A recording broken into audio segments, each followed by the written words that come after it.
Hello, good morning. મારું નામ ગોતરા છે. હું ધોરણ 6 માં અભ્યાસ કરું છું. આજે હું તમને સસલું અને કાચબાની વાર્તા કહીશ. એક હતો સસલું અને એક હતો કાચબો. સસલું દરરોજ કાચબાની મજાક ઉડાવતો અને કાચબો ગુસ્સે થતો. એક દિવસ કાચબાએ કહ્યું, ચાલ આપણે બંને રેસ લગાવીએ.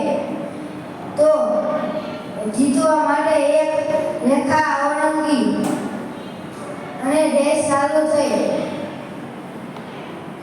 કાચબો ધીમે ધીમે ચાલતો હતો અને સસલો બહુ